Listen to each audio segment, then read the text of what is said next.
గత వైసీపీ ప్రభుత్వంలో సహజ వనరుల దోపిడీ జరిగిందని సీఎం చంద్రబాబు ఆరోపించారు. అటవీ, సహజ వనరుల, భూమి, గనుల వ్యవహారంపై సీఎం చంద్రబాబు సోమవారం శ్వేతపత్రం విడుదల చేశారు. గత ప్రభుత్వ హయాంలో వీటన్నింటిపైన దోపిడీ, విధ్వంసం జరిగాయన్నారు. రికార్డుల్లో అన్నీ దొరకలేదని, క్షేత్రస్థాయిలో మరింత లోతుగా తవ్వితే తప్ప ఈ దోపిడీ ఎంత జరిగిందో చెప్పలేమని అన్నారు. 2019-2024 మధ్య పెద్ద ఎత్తున భూ కబ్జాలు జరిగాయన్నారు.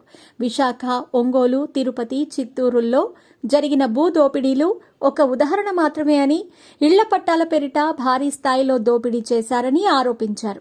అక్రమంగా పార్టీ కార్యాలయాల కోసం భూమి దోచేశారని చంద్రబాబు మండిపడ్డారు. అనర్హులైన వారికి భూ కేటాయింపులు చేశారని అన్నారు. విశాఖలో రామానాయుడు స్టూడియోలో అనధికారికంగా ఇళ్ల పట్టాలు ఇవ్వటం ఏమిటి? అప్పటి వైసీపీ ఎంపీ హైగ్రీవ పేరిట కోట్ల విలువైన భూమి కొట్టేశారు. శారదా పీఠానికి కోట్ల విలువ చేసే భూమి ఎకరా లక్షకు కేటాయించారు. మాజీ ఎంపీ ఎంవీవీకి చెందిన కంపెనీలకు కోట్ల రూపాయలు భూములిచ్చేశారు. ఒంగోలులో 101 కోట్ల రూపాయల ఆస్తిని నకిలీ డాక్యుమెంట్లతో కాజేశారు. తిరుపతిలో మఠం భూములను 22A పెట్టి వైసీపీ వాళ్లు కొట్టేశారు. 70 ఎకరాల భూమిని 22A చేర్చి వైసీపీ నేతలు కాజేశారు. చిత్తూరులో 982 ఎకరాల భూమిని రైత్వారీ పట్టాల ద్వారా వైసీపీ నాయకులు దోచేశారు. పుంగనూరులో ఓ బడా నేత ఆధీనంలో రైత్వారీ పట్టాల ద్వారా భూములు కాజేశారు. ఇళ్ల పట్టాల ద్వారా 3,000 కోట్ల రూపాయల మేర అక్రమాలు జరిగాయి. ఎస్సీ, ఎస్టీల నుంచి 10,000 ఎకరాల అసైన్డ్ భూములను ఇళ్ల పట్టాల కోసం లాక్కున్నారు. అవభూములు, అటవీ భూములను ఇళ్ల పట్టాల కోసం ఇచ్చారు. ఇవి నివాసయోగ్యం కానివి. సర్వేరాళ్లపైన జగన్ ఫోటో కోసం 640 కోట్లు ఖర్చు చేశారని సీఎం చంద్రబాబు ఆగ్రహం వ్యక్తం చేశారు. ల్యాండ్ టైటిలింగ్ యాక్ట్ అనే భయంకరమైన చట్టం తెచ్చారని, మొదటి కేబినెట్ మీటింగ్లోనే ఆ చట్టాన్ని రద్దు చేశామని అన్నారు. భూములని కొట్టేయటానికి జగన్ ముఠా ఒక వినూత్నమైన పంతా ఎంచుకుందన్నారు. భూ హక్కు పత్రం పేరుతో ప్రచారానికి 13 కోట్లు ఖర్చు చేశారన్నారు.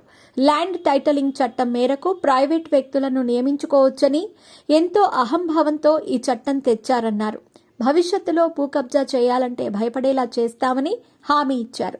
భూములు, ఆస్తులు కబ్జాకు గురైతే ప్రభుత్వానికి ఫిర్యాదు చేయాలని సూచించారు. గుజరాత్లో ఉన్న ల్యాండ్ గ్రాబింగ్ చట్టాన్ని ఏపీలో కూడా అమలు చేస్తామని అన్నారు. తాము భూమి యజమానులమని కబ్జాదారులే నిరూపించుకోవాలన్నారు. మైనింగ్, క్వారీ లీజుల్లో వైసీపీ నేతలు అనేక దోపిడీలకు పాల్పడ్డారని సీఎం చంద్రబాబు అన్నారు. బెదిరింపులు, భారీ జరిమానాలతో గనులు కొల్లగొట్టారన్నారు. ఫస్ట్ కమ్ ఫస్ట్ సర్వ్ నిబంధనలకు తూట్లు పొడిచి గనులు తవ్వేశారన్నారు. అధికారులను డిప్యుటేషన్పై తెచ్చుకొని వారి అండతో వైసీపీ నేతలు అక్రమాలకు పాల్పడిందని మండిపడ్డారు. ఇసుక తవ్వకాల్లో ప్రైవేట్ ఏజెన్సీలను తెచ్చారన్నారు. అక్రమంగా భారీ యంత్రాలతో తవ్వకాలు జరిపారన్నారు. ఇసుక అక్రమ తవ్వకాలను ప్రశ్నించిన వారిపై అట్రాసిటీ కేసులు పెట్టారని ధ్వజమెత్తారు. కృష్ణా, గుంటూరు, గోదావరి జిల్లాల్లో భారీ ఇసుక దందాలు జరిగాయని అన్నారు.